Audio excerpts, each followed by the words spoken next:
Good day, Talanians. I am Mr. Paul Wilson A. Cristobal, and I will be your teacher in this session. Now, get your module and your pen. Watch, learn, and enjoy this video. In today's session, you are expected to define summarizing, distinguish the difference between relevant facts and irrelevant facts, summarize texts, apply techniques in summarizing, determine how to write a summary, and identify the importance of summarizing and writing. Let us look at this scenario. For example, you are reading a very long story. It may be a novel, legend, or a fable. How will you retell the story in just a few statements or few sentences? How will you share it in the shortest way possible that will cover the entire story? This process is called Summarizing. But before we continue, get your module first.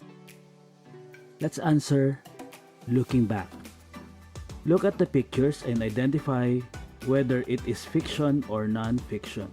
Write your answer on space provided for. Fiction.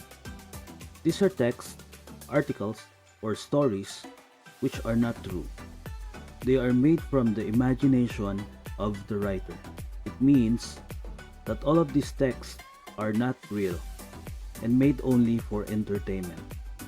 These texts do not happen or exist in real life.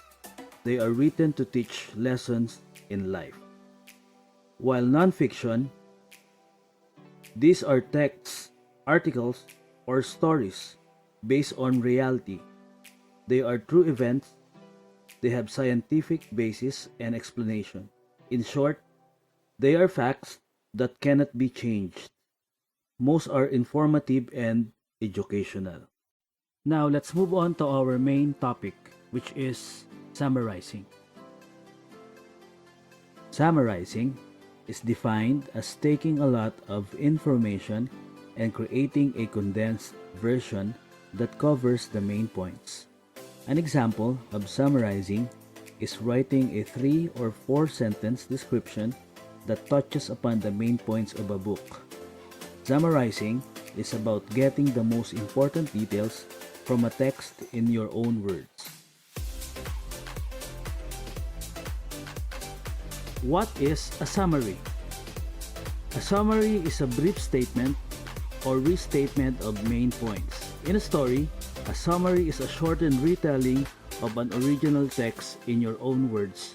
Remember, when you retell the story, it should be short and it is in your own words. Brief statement means short sentences using only the main points. Here are the steps in writing a summary. Number 1. Read thoroughly the original story, text, or article. So it's very important that you understand the story first. Number 2. Spot the main idea or the topic sentence. Number 3. Read again the original text. This time, get and jot down the important points of the original text. 4. Arrange your ideas orderly. And last, number 5, write your summary. Make sure to use your own words and avoid copying from the original text. So it means that you have to write your summary using your own words. Now let's move on to the elements of a summary. A summary should answer the 4 WH questions and 1 H question. Who, what, where, when, and how regarding the content of the original text. Include the author and the title. Then, begin to narrate in your own words. The elements of the summary will serve as your guide in writing your summary. The question who refers to the person or the characters in the story. The question what refers to the events in the story. The question where refers to the place where the story happened. The question when refers to the time when the story happened. And the question how refers to the manner how the events happened in the story. In this part, let us try to apply summarizing in this story entitled The Monkey and the Crocodile. If you notice, this story is a fable because the characters are animals. This story is a bit long and we can try to retell it in the shortest way possible using only a few statements or sentences but covering the entire story. Of course, we will use the 4 WH and H questions to summarize this story. Be sure that you use your own words in retelling the story. Now we will try to find characters in the story using the question who. So in this part, we have the first character who is the monkey. The monkey is a clever one and a happy one. He is also kind and generous, as you can see here. The next character is the crocodile. The crocodile here is described as he is very hungry. So we will use that later on in our summary. Next character is the wife of the crocodile. If you are going to read the character of the wife of the crocodile, she is very jealous of the monkey. Let's proceed to the question when and where. We are now looking for the time and place of the story.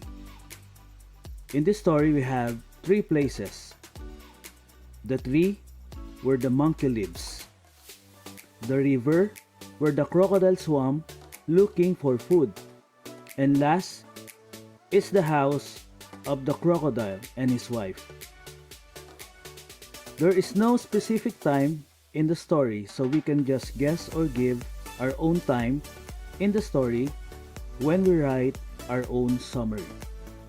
Let us have the next WH question, which is what? We are now looking for important events in the story. Let's look for the main points only. 1 is the monkey and the crocodile become friends. But the wife was jealous of their friendship. So the wife tricked the crocodile that she had a serious illness and only the heart of the monkey was the cure. So these are the possible events that we need in our summary. Last is the how question or the H question. How did the monkey survive the plan of the crocodile's wife? Remember, the monkey was very clever.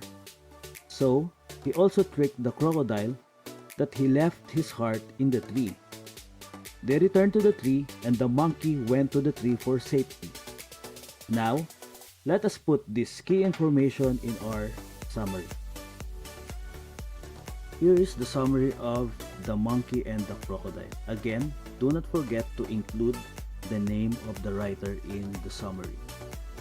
Your summary should contain at least 3 to 4 sentences. The Monkey and the Crocodile by Paul Galdone is a retelling of a classic Jataka tale from India. In the story, the monkey lives in the trees and the crocodiles in the water. One day, the crocodile decides he wants to eat the monkey and comes up with a plan to catch one. Through the cunning tricks, the two creatures try to outsmart each other, but the crocodile is no match for the clever monkey.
Here is the summary of The Monkey and the Crocodile. Again, do not forget to include the name of the writer in the summary.